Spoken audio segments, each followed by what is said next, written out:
All right, we good Now now. we live. We live now. Now we live. Now we live.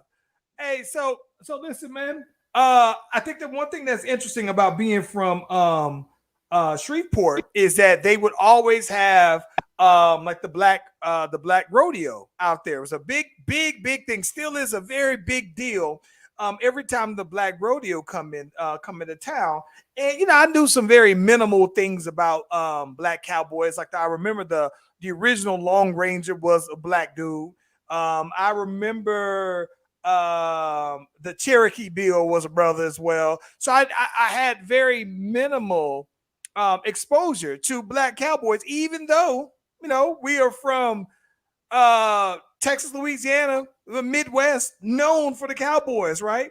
Um, great movie, very insightful though. And I think the part that I enjoyed the most was afterwards when I found out that the characters were, all real deal though, man. Yeah, no, I really enjoyed the movie. I'm a fan of Jonathan Majors, who played the main character of Nat Love, and of course I love Idris Elba. I mean, there's a lot of characters in here that I was really impressed with the casting. I like the way the story was told. I don't think we would have gotten this story had we not had Django. So it felt just like that type of feel to me, and I appreciated it because I love Django. And I really love this. This will get a rewatch from me.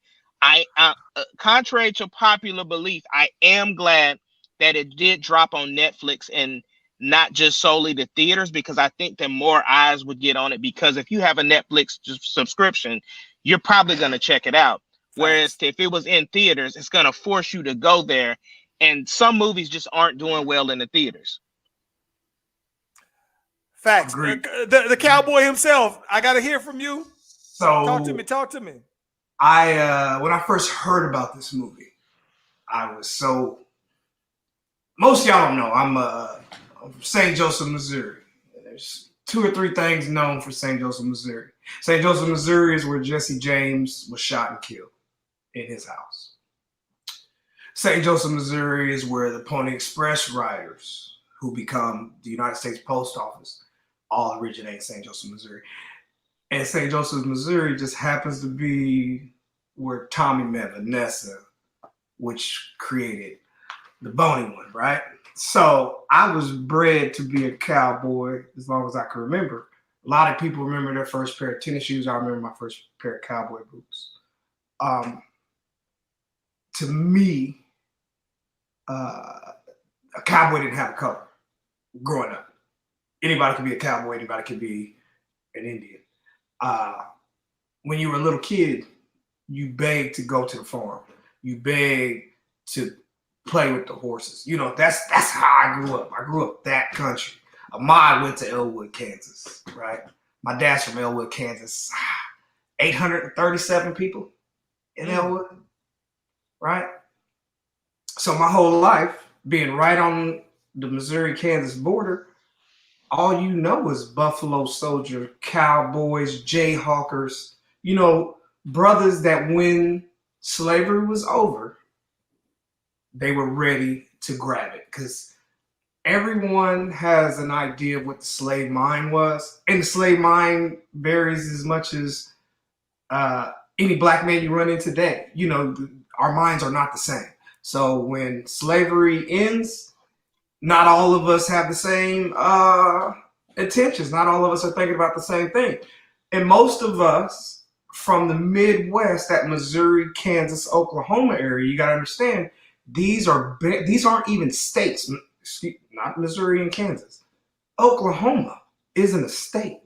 You see what I'm saying? These places aren't a state. So when you see the reference of Bass Reeves, he's known for going to the territory and getting any and everybody. Color is not a thing, because that's what he does. You see what I'm saying? He's the Lone Ranger. So when you bring in the real cowboys that are running around robbing and shooting to make a living, it was a lawless town. The West was being won. So Ahmad sits in Oklahoma. Oklahoma has what, 37 black founded towns? Now, how is that possible? Because Oklahoma is one of the last states in the union. Oklahoma is what, the 46th, 7th state? You see what I'm saying? Langston University is older than Oklahoma. So when she says they just told them they can come get y'all land, she tells them that. Yeah. Now that's happening all over. So now you got these people that are ready to put their guns up for black towns. So Ahmad says this movie comes because of Django, and I appreciate it, but there are other Westerns. Y'all remember Posse, right? Yeah. Melvin and Mario Van Peebles? Yeah. Posse, right? Remember the plot to Posse? Very similar. One of my favorites. No, Chris. I'm not talking about the first black cowboy movie or not receive. That's not what I'm saying. I'm talking about the dialogue, the way it was delivered. Is what I'm saying. The edginess but that's I'm going there. I'm going there. So there's a movie called Buck and the Preacher. Sidney Poitier and Helen Belafonte. Sidney Poitier's character's name is Buck. Harry Belafonte is a traveling preacher. Sidney Poitier takes homesteaders from slavery that used to be slaves that are now free, and he's giving them free passage through the West, through Indian territory, through the white men that are trying to bring them back to work the fields. Sound familiar? You see what I'm saying? These are real life stories, and they literally have to come together, bring their guns together, bring their monies together as a community, and set up shop where they want to do it. So I'm hoping this is the beginning of America. It's not even a cowboy story. This is American history. It was a fictional story based on factual people. Yeah. And like Django, like Buck and the Preacher, I'm hoping that we can open up and get after slavery. Because slavery is real, but slavery is not where we stop. You see what I'm saying? It's slavery. Dr. King was born, and then Obama's president is the way certain people think. So black people, why are y'all complaining? Well, let me show you. And the best way to show you is to watch the struggle. Like we watched every other community struggle. You got to see the real American picture. And that's what I think the heart of the fall was. It was a real American picture. Just happened to be about my family, Cowboys. I got to be honest. I think that one of the things, so there's a couple things that I appreciated about it, right? So what I appreciate about it is the fact that I like, right, that not only are we going to highlight the black cowboy, but that it really was truly an all black cast, right? It was everybody was black. Not everybody, but I get what you're saying. You get what I mean. Like the key characters there were all black, outside of the people at the white town, and which was another thing that I thought was hilarious. That they said it was a white town, and the town was literally painted white. I thought that was hilarious, by the way. But I mean, the people on the train that the white people that were there. Like I said, I think that the part that I appreciated about that though was the fact that what I'm saying, like you have it truly was all of the black factual characters, like you said, in this fictional story, but there were the characters themselves were real. I thought that was fire, but I think that the part that I at least appreciated and relates in regards to how it parallels with Django is that, like, to me, I think that a lot of people were at that point where you're like, listen, man, seriously, another slave movie. Like we've done the slave thing so many times, right? And while I know that Django is a hero in a slave movie, I can appreciate this one saying this is us, but not necessarily in that kind of role. We're heroes, but this is a different way you can look at us as heroes and not necessarily be because Nat Turner, where they're telling that his part about where we are in slavery, 12 years a slave, about it's a different way to make an epic where we're not necessarily talking about slavery. So I appreciated that. I had a friend tell me when Django came out that the German was the real star of the movie, and that we as black people just want to make Django the star. Oh, okay. Especially since it's called Django, right? It's called Django. Right, man, listen. I'm not even going to. I ate him alive. He's still a good friend of mine. But I said, but that's it. I said, that's the problem. You can never see a black story without saying, where was I to my white friends? Because that's the way America's made it. They literally made it where if you see a story that's not about you, you can't put yourself in it. When this cowboy, and I say me, before I knew the Lone Ranger was black, and I didn't know the Lone Ranger was black when I was a little kid, I dressed up like the Lone Ranger. We always could dress up like Superman, like He-Man. And we never felt like we needed to say, I'm the black He-Man. I'm the black Superman. No. I'm just Superman today. I don't know. I used to say the black. Now, outside of cowboys, right? That was one thing. But I do remember saying, oh, I was the black, whatever, if it was a white character. No, I didn't. I'm just that character, man. I can watch a movie and embody that character. I can see what that character is going through, depending if he's Hispanic, Asian, white, or black. If he's a main character and the story relates to me, be a woman, I'm like, damn, I feel that. So I just love a good story, and I think we, as an American society, get too caught up in the color part of it. You see what I'm saying? I remember watching Hamilton, and all my kids were like, "Wait, they was black?" I said, "Nah, man, that's just the casting he did for this. It was all white people." You know what I mean? Like, to the point, one of my kids was looking it up, like, "Oh, okay." I was like, just because the people playing them aren't white, don't mean that they're not telling the real story. Right. You see what I'm saying? Ace, did you ever have cowboy boots? Oh yeah, 100%. Yeah. Oh yeah. Yeah. I had some. I remember when I was in third grade. I had some light gray snakeskin cowboy boots, and they had like them silver tips on the front of it though. And I remember having that was like my favorite thing to wear though, bro. Couldn't take me out the snakeskin boots though.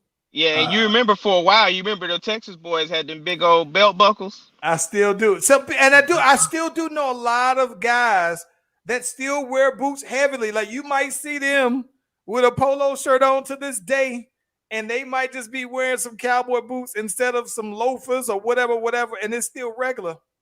It's it is funny. I ran by the time I was 13 or 14 years old. I think the thug got to me, and I wanted to be a little gangster. So I ran. I ran from country. I stopped listening to country music, and I was straight thug, right? And I think I was damn near 25 years old before I put on another pair of cowboy boots. But then when I'm in Oklahoma.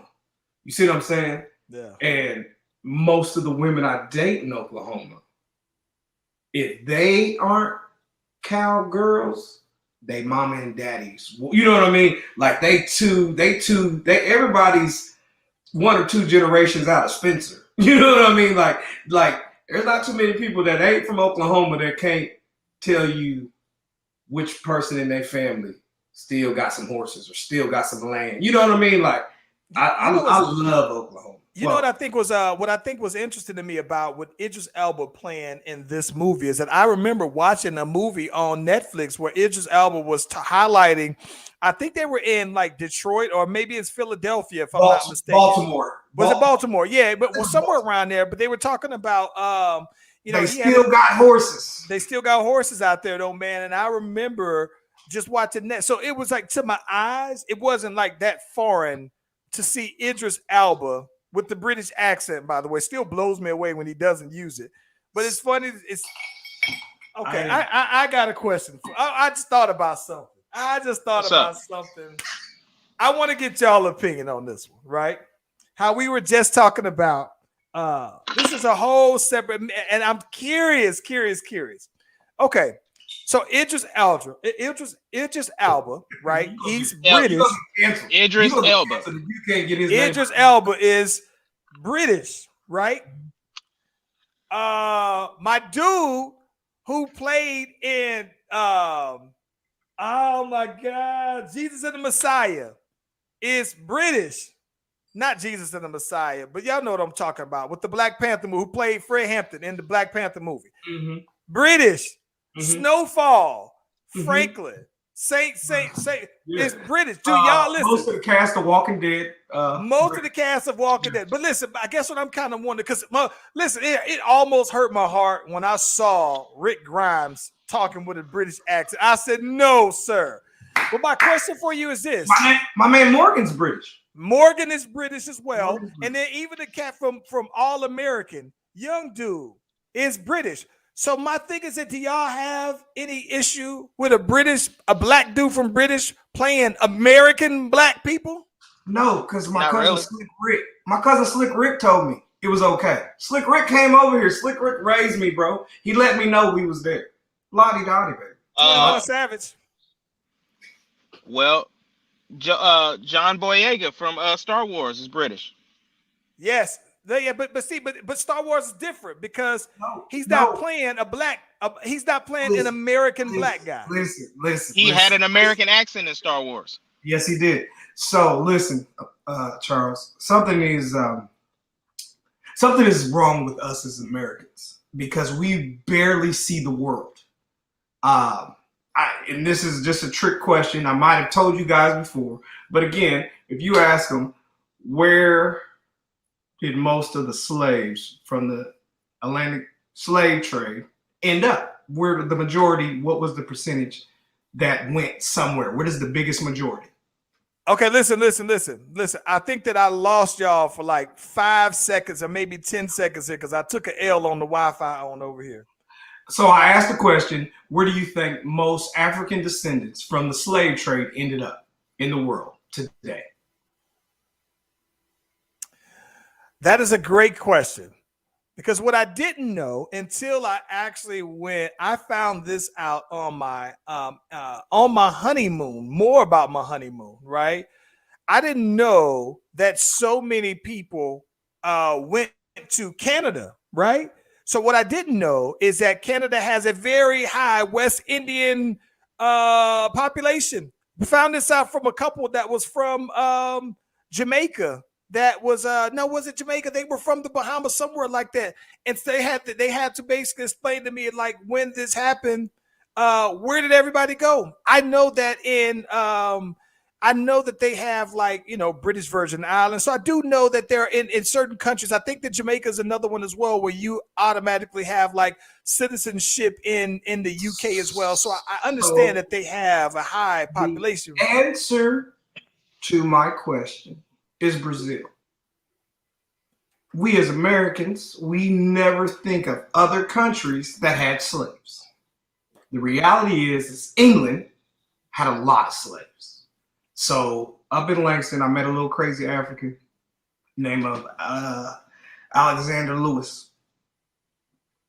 Dr. Lewis is from Freetown, Sierra Leone.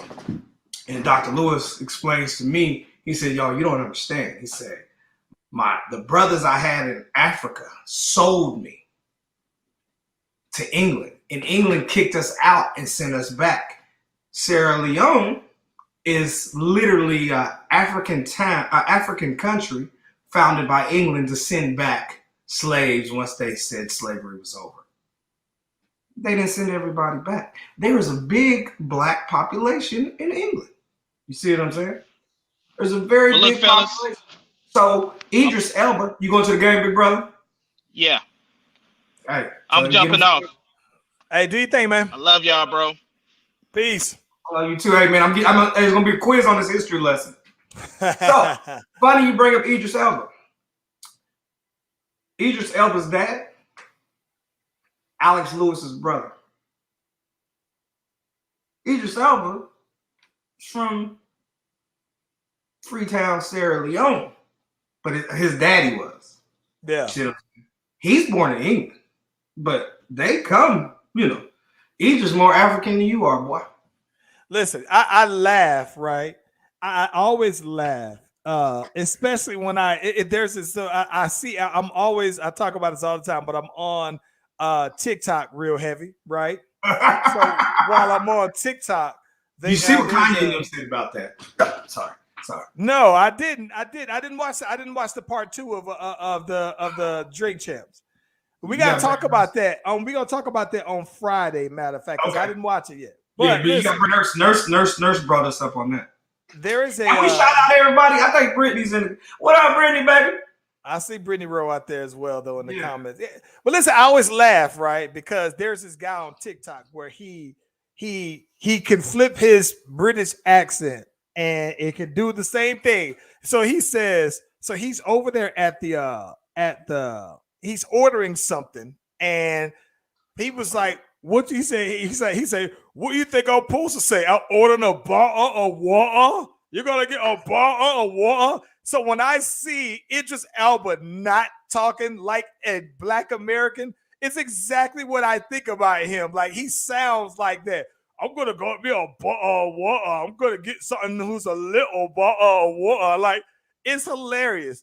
But I just wonder. I'm seeing though more and more um British men, and it's not that I have an issue with them playing, but I'm thinking like, listen, man, my boy Tony, shout out to my boy Nightcap. My boy Tony is an actor he's on his way. Surely you can go hire my boy who actually is what they're portraying.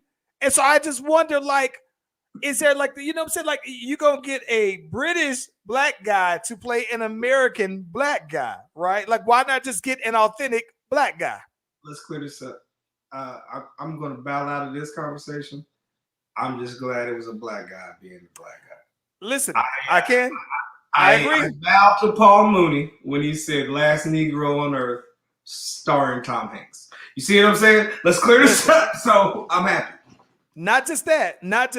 I concur with that because listen, I had to find this out again on TikTok, right? So somebody pointed out on TikTok when they played they made the movie Johnny Cash, right? And so on the Johnny Cash movie, you see my girl who plays the second wife. What's my girl who has the daughter who looks just like her? But they was like, oh yeah, in the movie, they show his first wife, and they was like, nah, bro, that's not what she looked like. Nope. They said this is what she actually looks like, and this is a light-skinned black girl who Johnny Cash is. And they were like, no, that's not what she looked like. They was like, nah, bro, you talking about the movie and what was actually the case. So I can at least appreciate that. Yeah, they do. In these cases, they are hiring black men to play black men. But do you understand that they're still doing that in American history today? They make a movie about the bombing in Boston, and they replace one of the main heroes that was a black guy with a white guy. Yeah, they're still doing it today. Yeah, so we got and then all I can say is like, damn, what are you really trying to do? Propaganda is real. So with that being said, to move the agenda right along and to keep up with Brittany, have you been keeping up with this Astroworld stuff? Man, listen, what the hell's going on in Texas? I'm gonna be honest with you, man. So this is the thing. I feel terrible for Travis Scott about this. Right. So I feel terrible about this because you got to think. I think the one thing that I really and truly admire about Travis Scott is he is very much a get it out the mud kind of artist. Right. I say that because he practically came in from little to no fans to this. Right. And he literally with very little to minimum no cosign. I say that because I find that before there was a phase when he was coming on that a lot of these artists were stamped by somebody. And as far as I know, he's not stamped by anybody. So for him to go from literally nothing to this, I've always admired that. But when he had his Astroworld Fest, it's a music festival, right? And seeing that there hasn't been very many live performing festivals like that, concerts and everything like that, I thought that it was big that he was able to bring that back. And so when this happens to him, I mean, he's a young guy, and I feel terrible that he's very much responsible for it. So I do feel terrible though, man. Like I feel Brittany's not agreeing with you. So here's the thing. Brittany's saying that they were telling him to stop the show, and this is where I get to you entertainers. You both are entertainers. I've held a mic a few times just to entertain or to wait for the chief to come out and rock the mic. And I don't always see the people that are waving me and telling me to do something if it's not the way we practiced it. Now, with that being said, I'm going to turn it back over to Chief. What I think is foul. what I think is foul, right? I think that it's foul that they say, bro, and this is the thing. I to be quite honest with you, I have not done because stuff is still coming out. What I think is way foul is that they basically said that there was somebody there that was just injecting people with some drugs. Like somebody got popped in the neck with some drugs and they were passing out. Like they was Oh wow! So literally they out went there. back to the old '80s, the things that we grew up fearing. Yeah, but You they can't were dropping. Now I'm talking about like they were literally people were out there having to be resuscitated and all that other stuff though, bro. And they were saying like they were part of some type of satanic ritual and all stuff. Like there's so many layers to what's coming out on this whole thing. But they were basically saying though that I'm saying that the boy was that they should have stopped the show. And I don't know that when you think about that though, man, you got 10,000 people out here in front of you, and you got all of this energy, man. Like I'm not gonna fault him if he just said, I you don't know stop my what? show. I don't stop my show. I'm gonna just be completely honest. I don't stop my show. Yeah, One monkey I don't don't stop know. my show. The fire marshal got to get me. Brittany, I understand what you're saying, and you just from a different era. I'm out here to get this money. I got security. I hired all these people. If somebody's having an epileptic fit, and I've been in shows, I've been hosting shows where somebody had a heart attack.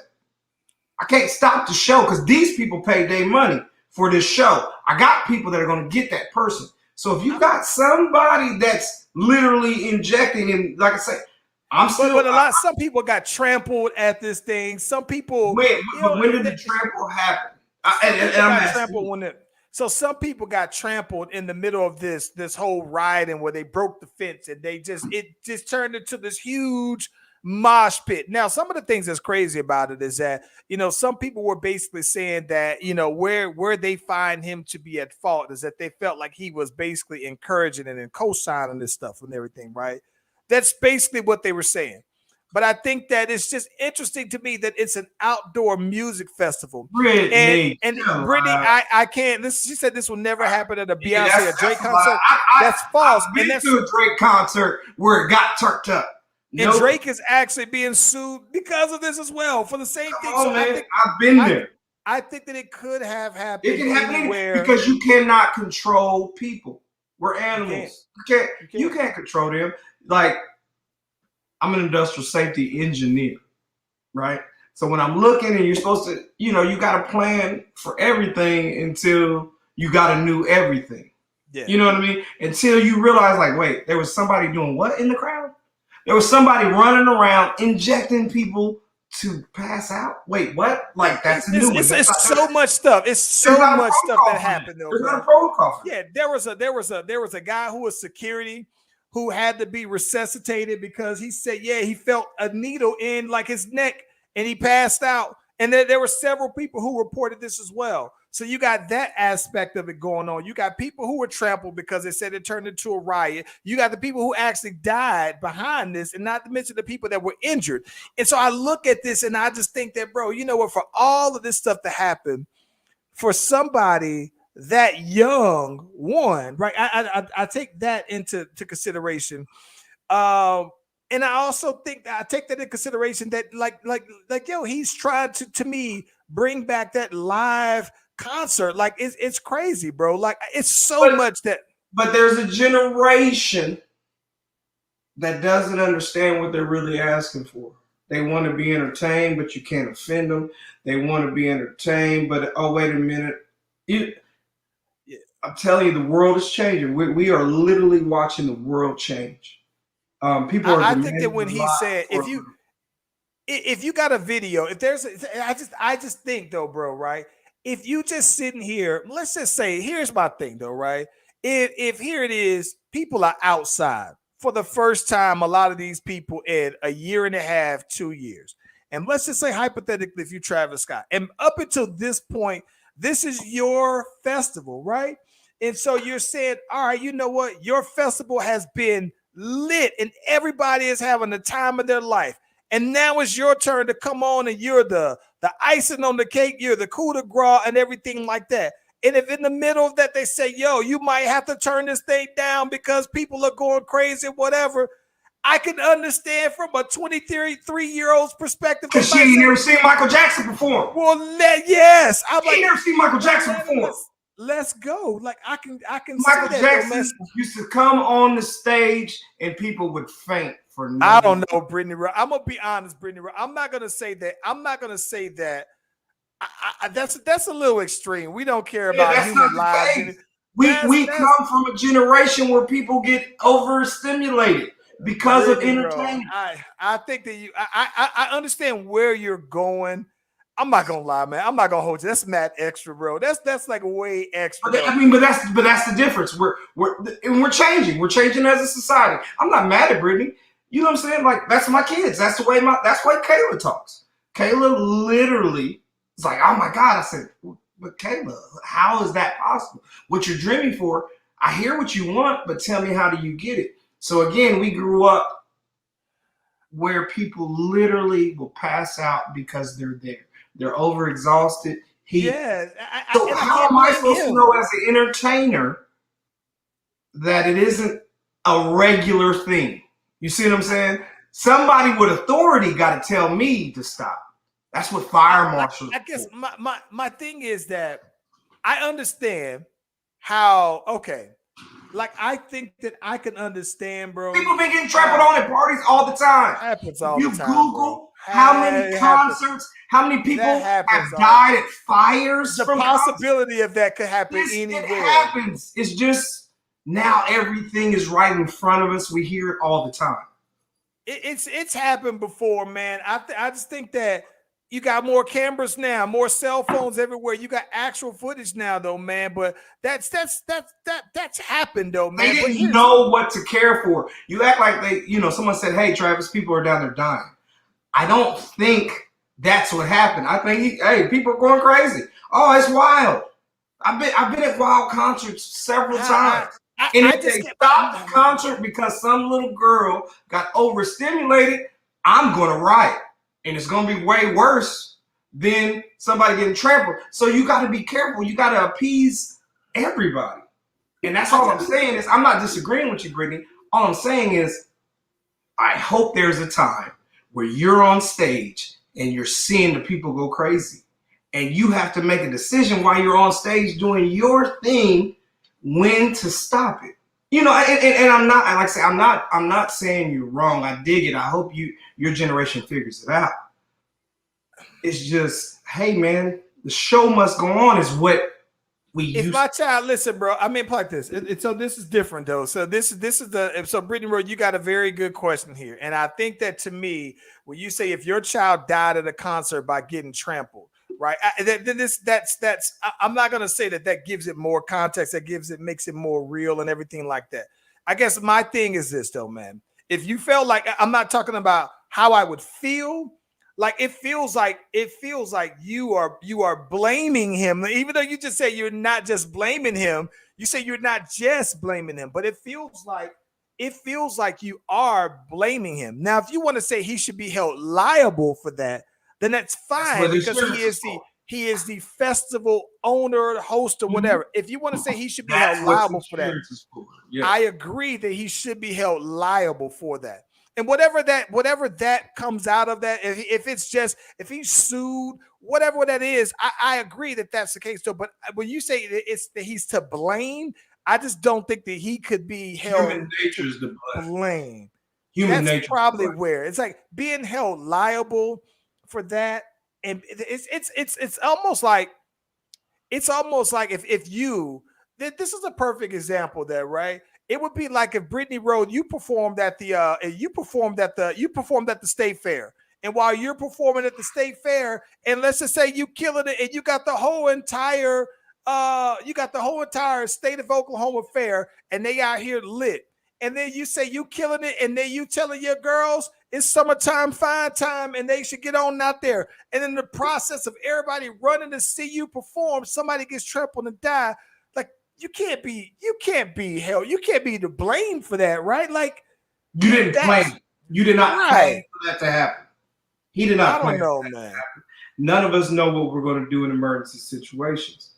We do what we practice for. We do what we train for. And if you've been on the stage and people get to acting crazy, you learn that, hey, I got security, I got people, I got staff that should be handling that. The show must go on.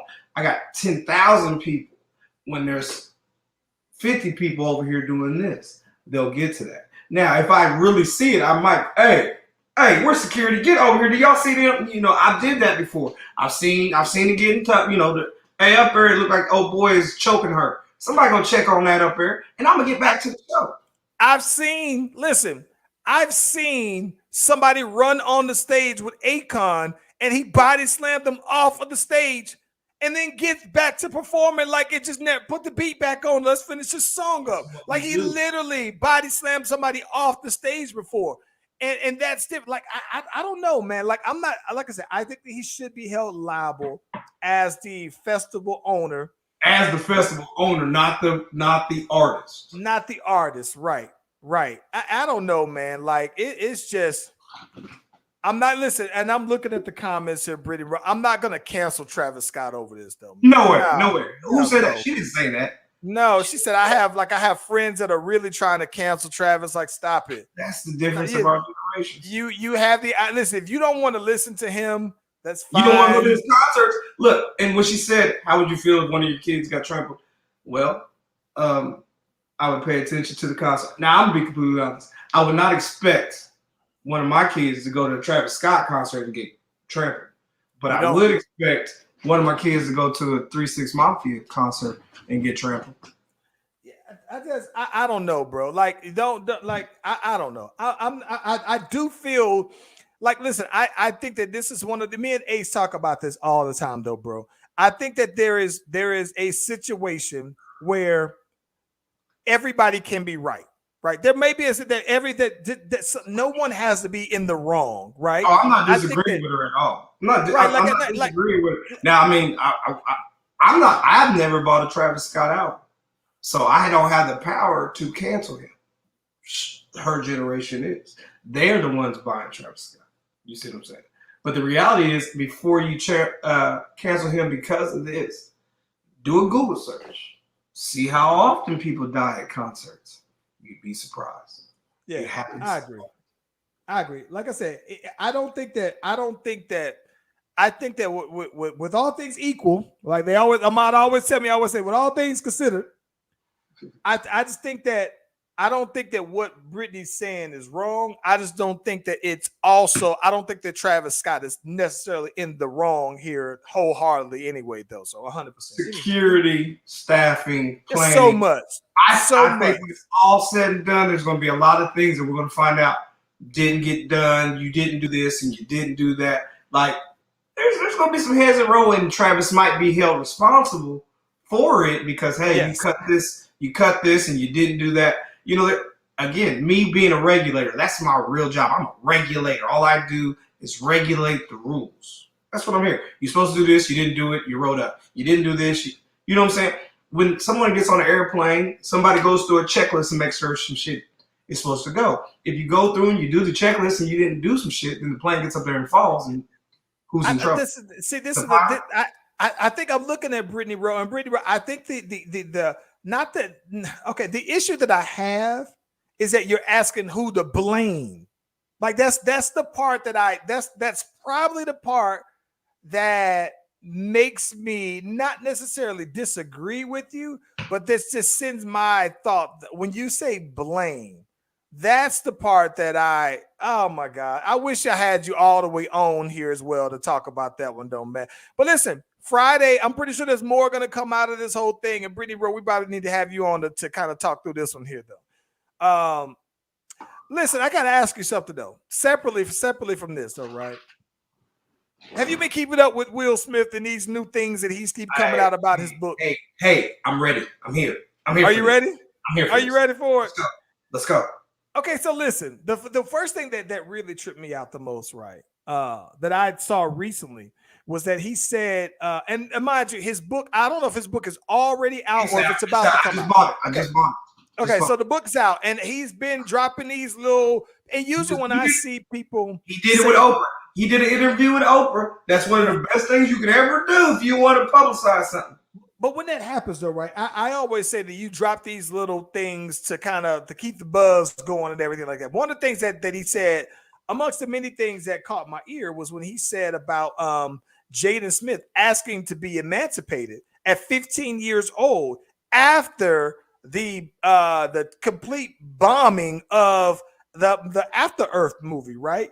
And I think the part that was interesting to me is that he said up until that time, Jaden Smith had did everything according to how Will said that he should do it. And of course, and thinking in order to be successful in the music biz and entertainment. So this is the way to do it. And I thought that it was just crazy to me that he said, well, listen, I followed your way and it got egg on my face. So I want to just go ahead and do my, like, bruh, how does that work? Right. If you got sons, let's talk about the sons 1st and foremost, right? The sons say, you know what, Dad, you know what, I've been doing it your way though, man, and it just don't work for me. 15 years old, what's your response to that? So, and you met my sons. You know my sons, and I've grown them well. Lil Chris is in college right now to be an engineer. If he graduates in 2 years and his engineering life is nowhere near what I told him it could be, and he said, hey, Dad, I followed you. I did this. I worked hard. I did everything you said, and you didn't take anything I said into account. Now, I'm assuming I'm playing devil's advocate. I'm going to rock with me right now. I can totally respect that. At 15 years old, there were things that me and Chris did talk about, and I made a decision. Hey, you need to do this. I really want you to do this. And my son was vocal enough to state his own case. Now, the difference between my son and Jaden Smith, my son understands that if you buck my system, we're going to record the disagreement and I'm going to let you go to a point. So at 15, if Chris wanted to be emancipated, I wouldn't emancipate him. I wouldn't agree to emancipation. But I would make an agreement. I'll watch you for this next year, son. If you do this next year, look, you can make the next year of your life, make all the decisions you want.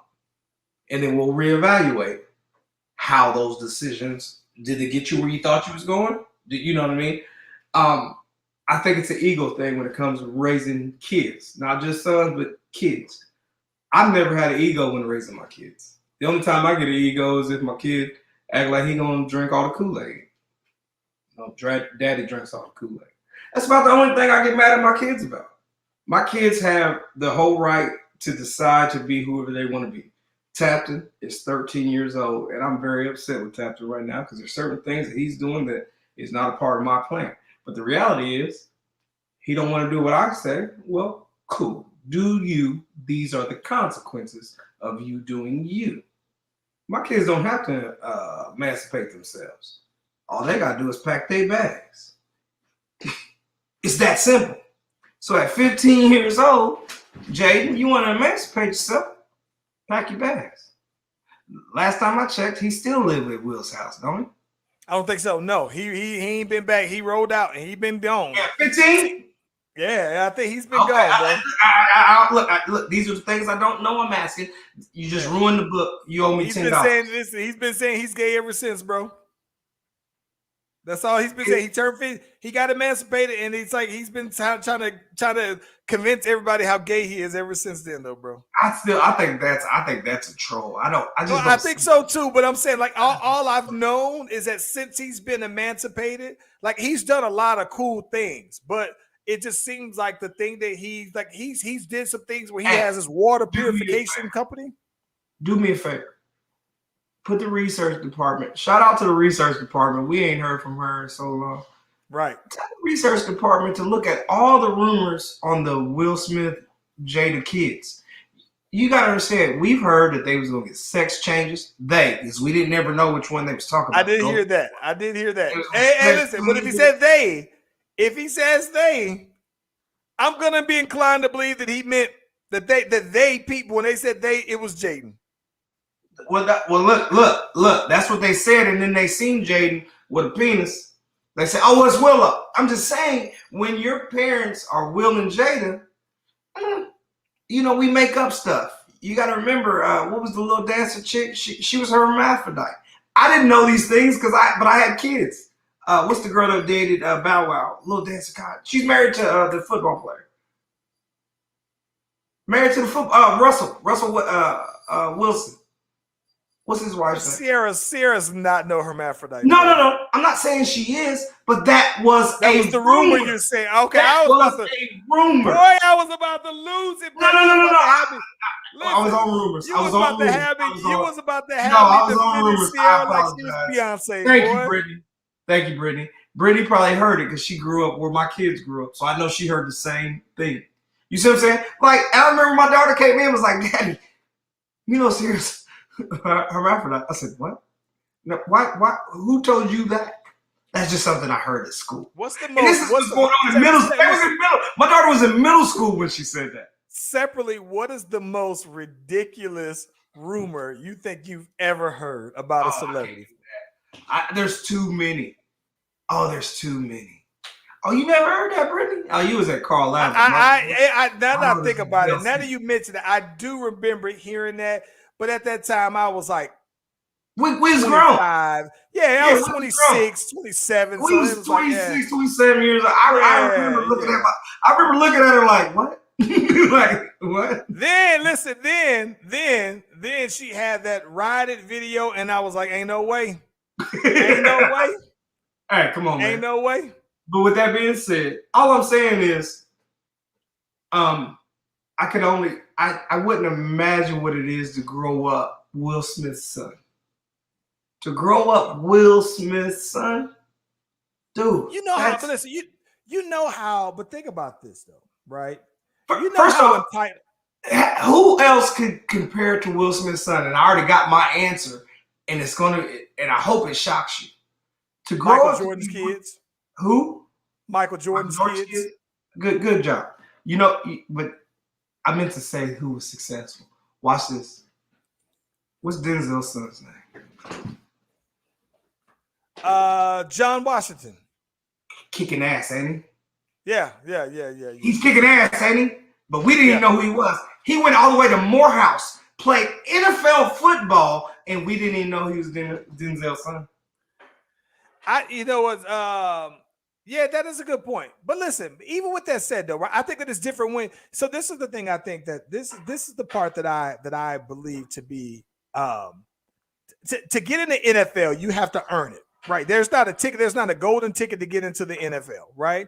I think that what's interesting to me is that I think that people look at Will Smith kids like they were kid celebrities, right? So they were born into celebrities and didn't have to work at it. So for me, when you say, "Hey, at 15 years old, Dad, I'm mad at you because this movie that you said was gonna catapult me to next level, it didn't do well. So I want to move out and make my own decisions." That wasn't his first movie.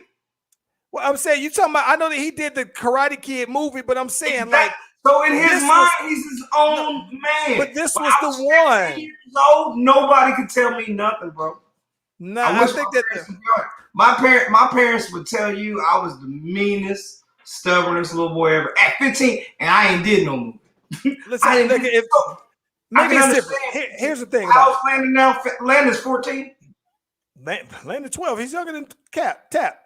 He's like a year younger. I thought he had a year older. No, he's a year younger than Tap.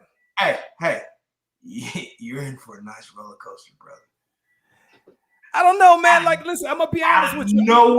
Out of nowhere, his attitude's gonna change on you. You're gonna be like, "Hey, man, let's do this." He's gonna be like, "Nah, I'm good." You're gonna be like, "What?" I'm gonna be honest with you, man. I'm looking forward to Landon being a teenager, bro. Hey, bro, I'm telling you, but it's so fucking awkward. It's an awkward thing. Out of nowhere, he's literally like, "Hey, man, come on, let's do what we do. Let's go do this." He's gonna be like, "Nah, I'm good." You're gonna be like, "What?" He's not gonna have a reason. It's gonna be weird. Like, that's what kids do. All I'm saying is what we're talking about is like you going and you picking a team, and Landon says, "No, Dad." You say, "Landon, shut up," and you pick the basketball team, and y'all get dusted. Next week, Landon's not playing with you. That's what this is. That's what After Earth was to me. Dad, you made me do this. I didn't want to do it. Now I you get made that. me do it. I get. I mean, I guess I can get that, but that to me, I think to me, when you listen, for starters, I didn't think the movie was that bad. I enjoyed the movie. I was like, I like the movie. Yeah, I like the movie though, bro. I thought it was a dope movie. And listen, I gotta be honest. I thought Will Smith was right. I thought this was gonna be the one. And I think it should have been the one. I think America was tired of Will Smith. Maybe that's what it is. We didn't want him to win. We was rooting against him. We was rooting against him. Hey, so aside from that one, right, with the Jaden Smith, I think that what's interesting is that he also talked about when he did the 6 degrees of separation or something like that, that there was a this girl, Brittany Rose said, hold on, let me put this comment on up here, man. Oh my gosh. She said, I never want kids because how do you even parent in today's time? That's easy. It's easy. It's piece of cake. You can't touch your kids or anything. The way I was raised will be illegal. Now listen, man. That's a lie. Okay, this I'm gonna get into this before we talk about that because this is a very good question here, right? Mm-hmm. So here's a crazy thing. All right, so when it comes to this is the way I look at it. When it comes to parenting, I think it's almost like how if you had aspirations, right, to be a teacher, right, then you would have had somebody who inspired. Most of the time, some teacher would have inspired you to be a teacher. Ham Henderson. Somebody would have inspired you to want to be a teacher. And so even with that said, though, even if you didn't have that inspiration, you would also be thinking like, let me try to be the teacher that I wish I would have had, right? You know what I'm saying? Like if you know that. So for me, I think that when it comes to parenting, it's very simple to me. It's like there's never like your parents will always tell you that nobody writes a handbook on how to be a parent. But at the same time, you may actually have a lot of things that your parents taught you or how they raised you was all they knew at the time. And that applied back then. And I think at the same time, it's almost like when you look at it, you also decide, all right, you know, that I don't think that was necessary. It could have been right for the time, right? But things are different. And so I think that you just got to pick and choose the things that how you were raised and how to apply those with your own kids, though, bro. And then at the same time, you say, all right, well, this is the kind of parent that I'm going to be, even if I wasn't raised that way. It's that simple. So me being the scholar that I am, because I read a lot, I know you don't. Joke. That was a joke. Ha ha ha. I read something that said your parents raised you for a future that doesn't exist. Yes. You see what I'm saying? It's that simple. Yeah. I attempted to raise all 27,000 of my kids to be ready for any variable. You see what I'm saying? I want you to stand. Yeah. I want you to be able to hang out with George Jetson and King Arthur. You see what I'm saying? I want who you are to remain impeccable. At the end of the day, do you have integrity? Do you have good work ethic? Do you mean well? You see what I'm saying? Now, those are 3 things that I gave to America. But my kids also say, yeah, we got those things, but we also know how to look for deceit. We know how to look for users. You see what I'm saying? There's a lot of things that goes into being Mitchell Made. That's the first time I used that on Slash Brothers podcast. Mitchell Made is a real thing. Mitchell Made represents the 10 grandchildren of Carolyn Mitchell that came from 915 Angelique. We were raised with a set of values that are kind of dying off. So when I say Mitchell Made, it's me. It's my firefighter cousin in Nashville. You see what I'm saying? It's my sister that's a lawyer. It's my brother that spent 10 years in prison. We Mitchell Made, there's certain things that regardless of the time, we're going to look like a buck. He say, what's your name? Your name's Love, Nat Love. You a buck. You a buck. Yeah. You change your name. You're a buck. You see what I'm saying? My name's Christopher Lee Weston. I'm a Mitchell. You see what I'm saying? Yeah. You a buck. It's interesting. Like to me though, man. Like I'm gonna be honest with you. Kids themselves I agree. Kids are more sensitive these days, but I think that it's easier to me to raise kids these days than what I think it would have been for how my mama would have raised me. Let me say this: you and your brothers are how many years apart? About 2 Me and years my apart. brothers are from top to bottom was 5 years difference, maybe Right. 6. Right. So what Brittany just said is her sister's 10 years younger than her. And that makes sense. Tapton is 6 years younger than TJ. I'm a different parent Yeah. than I was with TJ than I was with Tapton for a lot of reasons. The world changed. I changed. You see what I'm saying? My mind changed. I said the world changed. I changed. No, I changed. I started realizing there were certain things that I did to TJ that may not have been necessary. Or there were certain things that I could cut out or I could add over here. At the end of the day, my baby, Taylor, I used to tell her when she was grown, she used to complain. She's like, oh, you never did this, blah, blah, blah, daddy. You don't ever do this, blah, blah, blah. You know, my oldest baby used to go in on me. And I looked dead at her and say, you was the first omelet I ever made. You remember the first omelet you made? Yeah. The first omelet you made was ugly as shit, but it was delicious and you loved it. It was delicious, bro. It was the first one. But shit, before you know, you can slap that thing over. You can do it without a spatula. You can do it in the pan because this is what I'm doing. So now that omelet was like, hold on, man, you beat me up and did everything to make me. You ain't doing that with them. Oh, I realized that really wasn't necessary. I do apologize, man. Here's a coupon to go get you some free pancakes. I'm sorry. You know what I'm saying?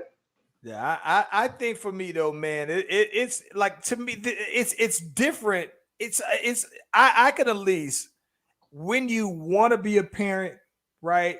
I think that it's easy. Now, if you just never felt like you were parenting material and it was just thrusted on you because you know your pullout game wasn't quite what you thought it was or whatever. Like I'm just saying, like for me, I've always wanted to be a parent, right? So it was one of those things where it's like Leonard is dope. He's a piece of it's a piece of cake raising him, and it's just a matter of providing some guideline and structure and everything like that. And he has freedoms. I mean, he's my only kid though, man. So it's like, yeah, he gets that only kid treatment and everything like that. But he earns it. He's a good dude, man. He makes it easy to me to be a dad though, bro. But it also helps though, man, when you want to be that though, man. And so but I think though, Brittany, I would probably think that I'm gonna leave that you would on change if you actually did have your own kid. I'm gonna leave that. Look, and I'm gonna ask you. Do you? And listen, Chris, you sound like you on mute over there because I ain't hearing nothing you're saying right now. You can't hear me? You hear me now? Check it. Mic check 1 2. No, check your mic. I don't hear nothing you saying, bro. If you can hear me, you're good. 1 2 1 2. Can you hear me? I don't know. I lose. Well, listen. Brittany Rose says she can hear you. I can't hear you at all, bro. You can't hear me at all? Oh, it must be that Atlanta shit. So, change topics. New topic.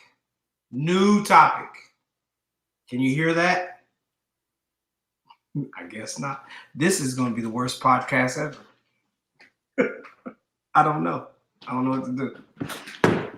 Check your headset. Check yours. Check your stuff. Hang on 1 sec. Yeah, check your stuff. Anyway, so what I was saying to him is we got a couple more options to talk about on the podcast. There's other topics. Parenting wasn't one of them. So if we could talk about parenting, we could do that all day. I love it. But there's a few more things that we had on the agenda. Chief can't hear me. This might be the end of the podcast. I don't like talking about myself. I mean, I can talk to him. Melvin says he can hear both of us. Maybe I should get to typing. Let me type something. Can I type in here? Somebody, I don't like kids. Let's get that. This girl Brittany said, "I don't like kids, so let's move. Let's get to the next Hey, topic." I somebody, still can't hear nothing at all that you saying, bro. That's crazy. that's crazy. Let's go to the next. So tell him go to the next topic. Tell him I say let's go to the next topic. This is crazy. Hang on one sec, bro, because I still can't hear.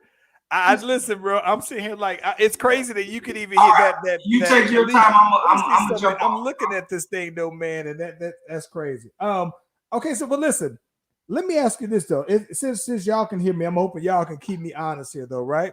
So one of the things that was interesting about this is that you have the book for Wills. I have not had it. Was interested in getting it and everything like that though, bro.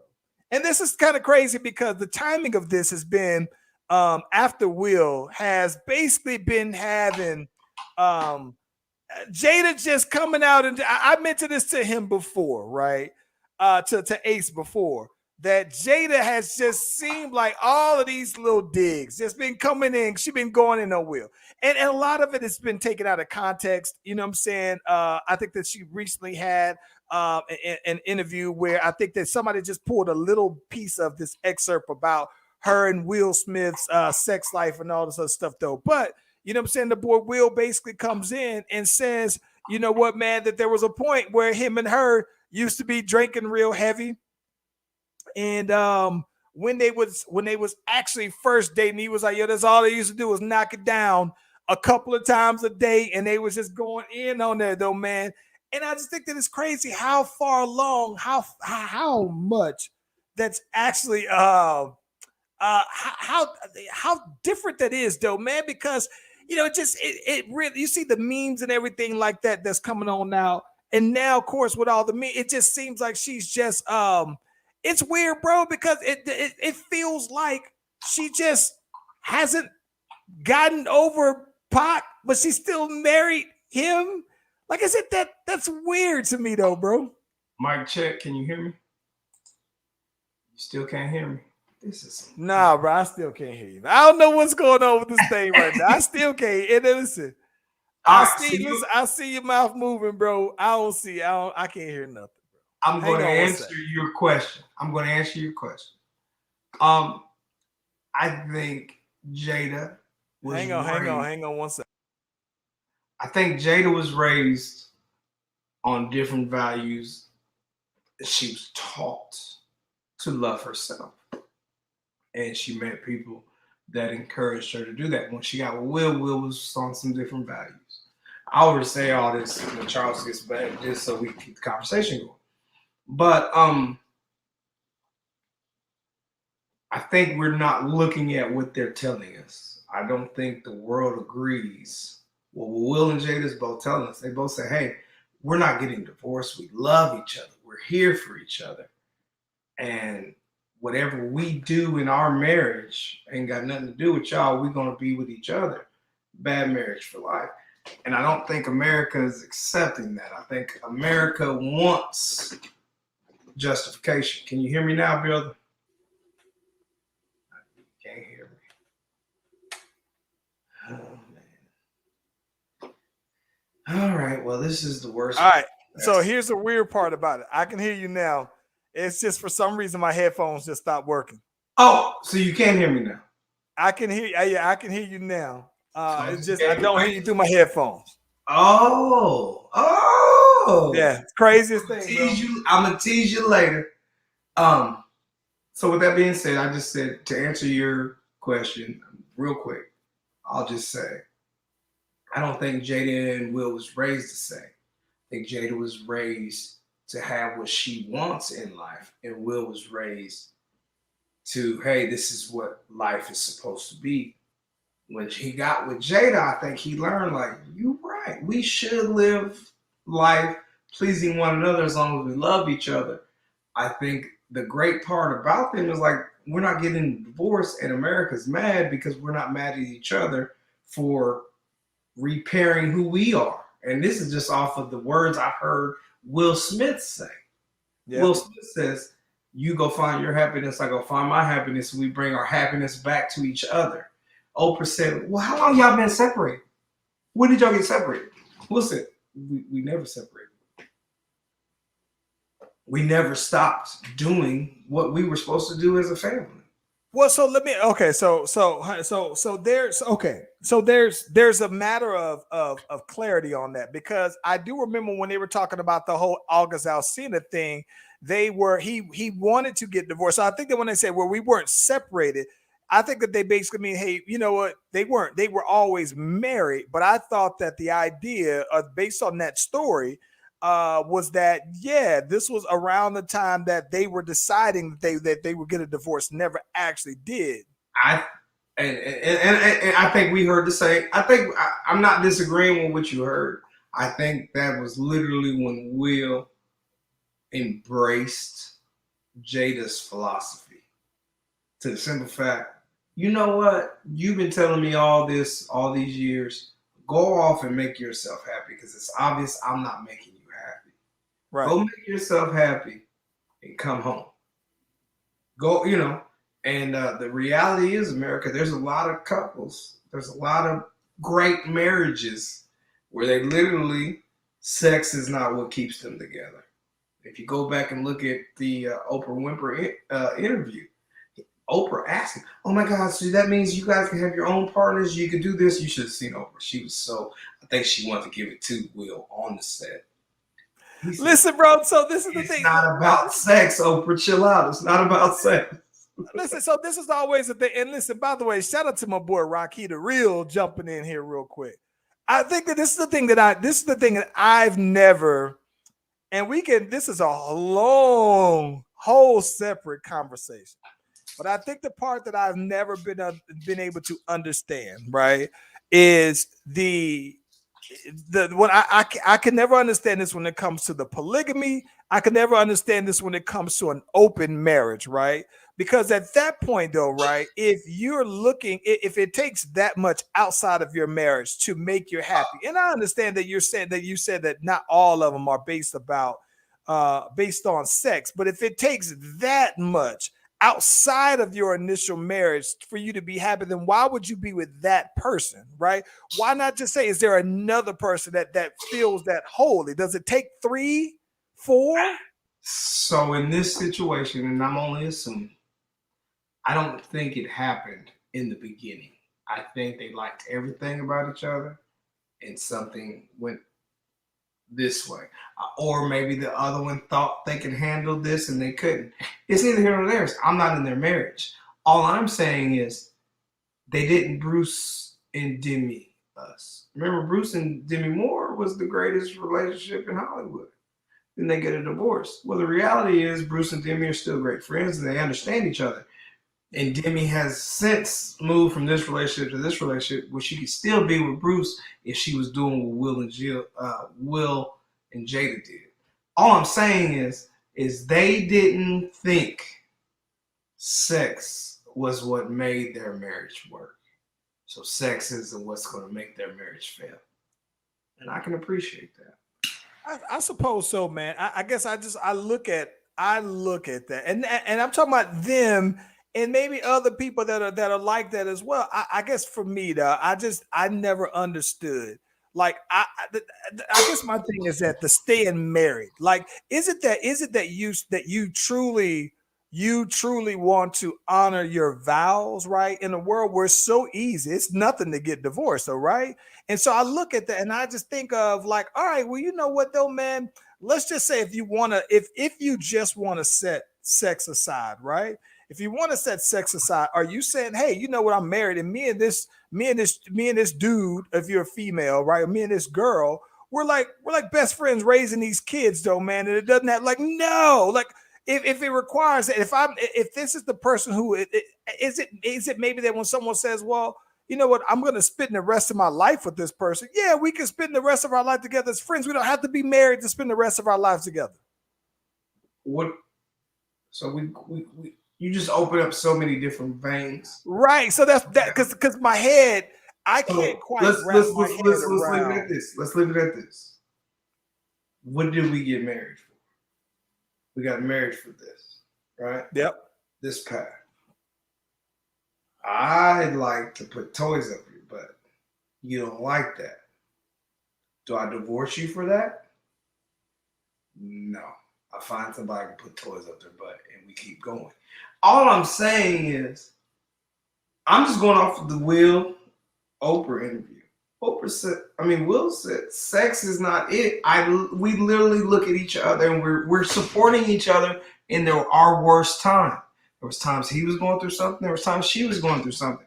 And they literally said, hey, go off and make yourself happy and come back home and be a better wife, be a better mother. Hell nah, bro. Hey, man. In my that's head, the problem. America is giving advice to them that they didn't ask for. They didn't ask for that. Mind you, we wouldn't know about this if sucker ass August didn't say nothing. Yeah. For me, I guess I look at it though, man, is like I don't know that when Will said when he said go out and be happy, I don't think he said go out and be happy and then come back to me, right? First off, it's not about what you think. Will literally said he's not leaving his wife. Why are you giving Will shit? Everybody said Will was a victim. Everybody said Will was crushed. He wanted to leave her though. When did he want to leave her? He wanted to leave her because of August? No, I think that he wanted to leave her before the August. Oh, that's what I'm saying. But us as the Americans, we say, oh my God, she broke his heart. We're making Jada the villain. Go back and watch that Red Talk. Jada literally look at him and say, no, you got me back. Shut up, you got me back enough. Go back and watch it. You see what I'm saying? I don't know, bro. Like, I don't know. Ace always tells me that I read in between the lines incorrectly versus what somebody actually says. I'm just saying, I think their marriage is for them. And I think that they'll be fine. They'll be married way longer than everybody that has something to say about their marriage. Yeah. You see what I'm saying? I think they figured it out. At the end of the day, these are certain things that I can't give you. Go off and get it. Go off and get what you can and come back and be who you're supposed to be in this relationship. I'm inclined to listen. Shout out to my dude Melvin the Super Soldier, because I'm with you. If you put it out there for the public now, so when everybody's saying something, they're only saying something in response to what you put out there. It's almost like if you put out there, if you want to put your relationship business out there on Facebook and then people comment on it, they didn't though. Jump on them. August did. Yeah, but even now, right? Even though now we've heard rumors about Will and Jada for years. We've heard rumors that they swingers. We heard rumors that Will's gay. We've heard those for years. Tell me I'm wrong. I that is 1,000% correct, sir. So all I'm saying is, and they've never addressed it because they didn't care. The only reason they addressed it is because August literally came in and shot their house up. Yeah. You see what I'm saying? If I'm selling dope and my neighbors don't know I'm a dope dealer, but my house gets shot up, eventually I got to tell somebody, okay, look, this is what's going on. I thought that was a complete cornball on there, though, man. Oh, he's wrong. He's wrong. That boy was all the way crushed, though, man. I think that he was expecting for her to leave Will, for them to do that. And I blame Jada for that. I feel like Jada and Will was in the bed, and I told you, well, me and you I made the joke to you when it all came out. I said, I bet you Will in the bed telling her, you can't control your hoes. I know Will's talking shit to her. Control your hoes. Oh, gosh. Hey, listen, bro. I'm gonna let you out of here on this one. I wanted to listen on Friday. We talk about nothing. We had mic problems. There was like 3 more topics I wanted. I was trying my best to move to. Listen, the one thing that I was hoping that we get into that we'll probably talk about on Friday, bro. I was dying laughing. Because we talked about before on here that the Morris twins, right? They're like usually the Morris twins and Boogie Cousins are like the NBA tough guys, right? And the thing and for some reason though, bro, like I always think about that. Like there's a reason why in the NBA there's been very few clean punches thrown, right? I just don't think the in NBA this generation of the NBA. In this generation.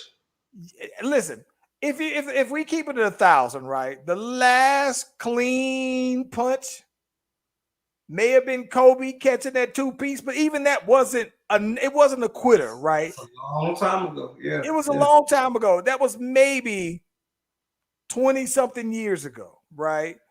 If longer than that, maybe even longer than that. Kobe may have been still wearing number 8 when he got 2-pieced. But with that said though, bro, like, I found it to be hilarious that when I saw Markieff Morris go up and kind of cheap shot the Joker, and then the Joker came back on him and got him with a good little elbow to the back. This boy snapped his neck back like he was in a car accident, and you would have thought this man died. Man. And rolled around for another 5 minutes. He should have got up and got right back at him. In my mind, what I thought he was going to do, I thought he was going to jump up and y'all both get ejected. The reality is he rolled on the ground like a little girl. He might have been hurt. I don't know. Okay? I got to get Ace's opinion on the Ace's take on that one, because my thing is this. Like, it's like, okay, I think so many things about it, so many layers, bro, because one thing I was tripped out on is I saw Jimmy Butler had a lot to say afterwards. He was chirping, right? And my thing is that, listen, you said, come out back, we can handle this, right? And I'm thinking like, well, listen, if you feel that strongly, what was stopping you when you were standing 5 feet away from this man? Money. Don't you do Butler. Don't you do that. I like Jimmy Butler. I'm a big fan of Jimmy Butler. I was disappointed. Yes. Listen, I was disappointed.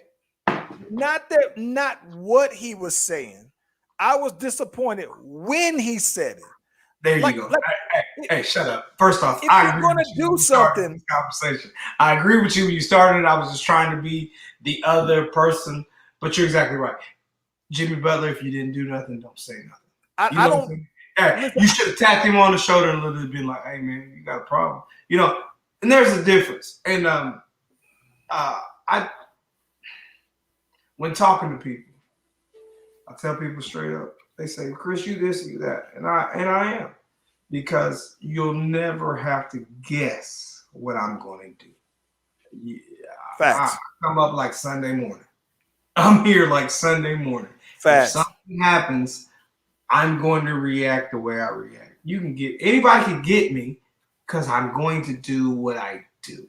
Right? I just didn't think the tough guy. Listen, bro. I know Jimmy Butler was a tough guy. I'm just saying that. So I just thought that Jimmy Butler was a no nonsense kind of guy, not the tough guy. That's who I feel I am.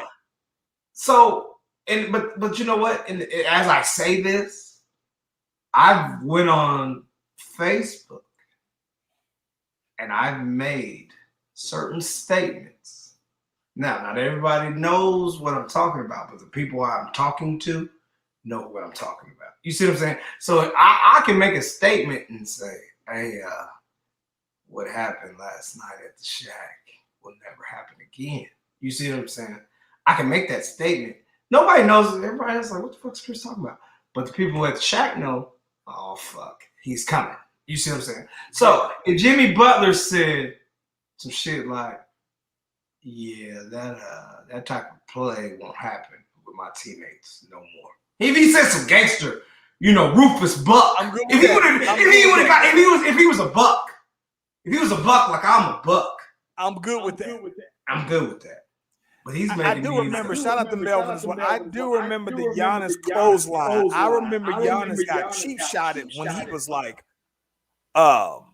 2 years into the league, if that. This was skinny Giannis still. Mm-hmm. Somebody hit him with a cheap shot, and Giannis went all the way across the court to find him. Like he went sideline to sideline. Wait, what's the Joker's name? Because that's what he did. Let's clear this up.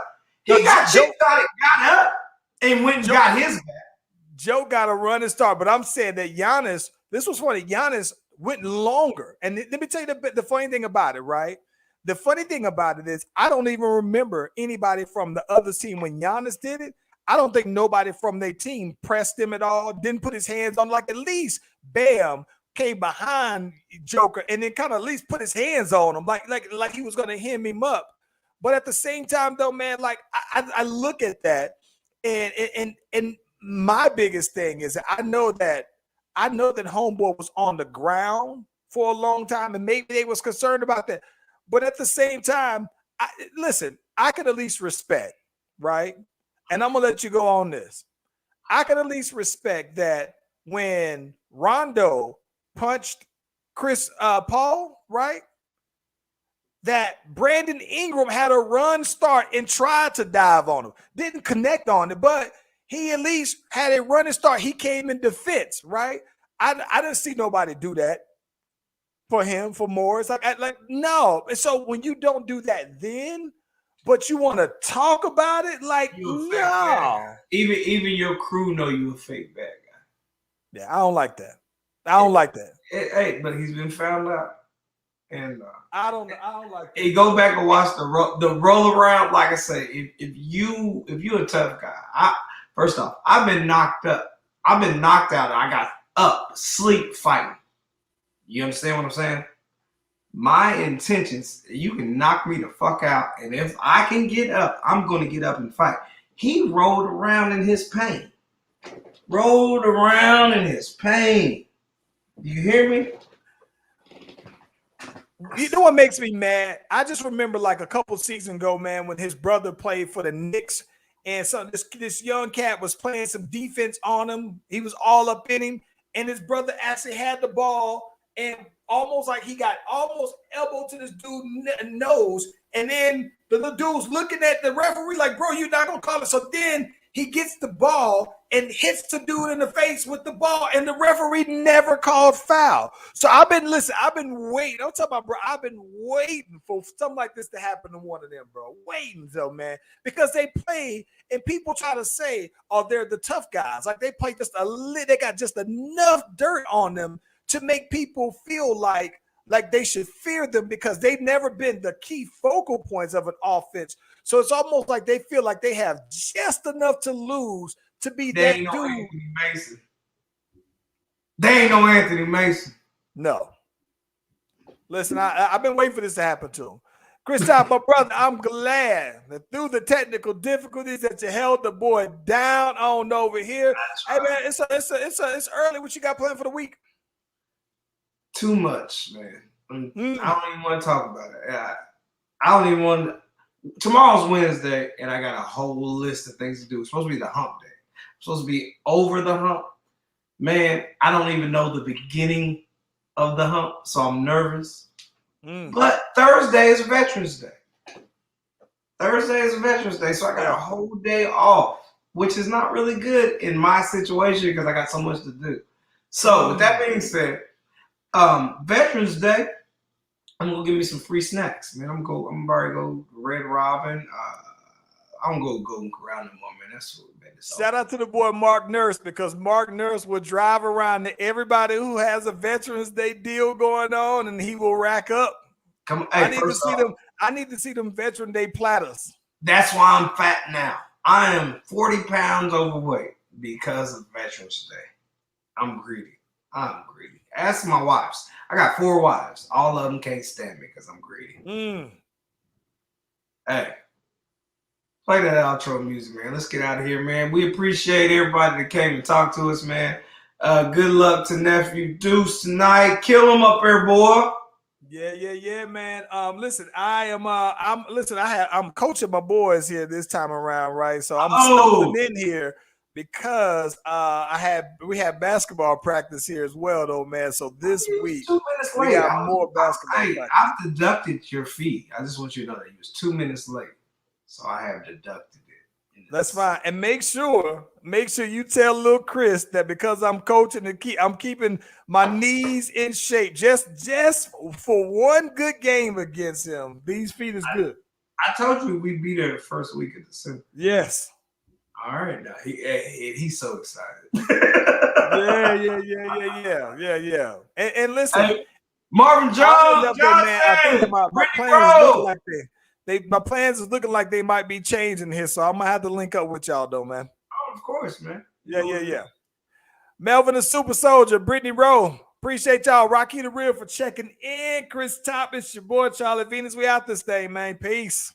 Peace.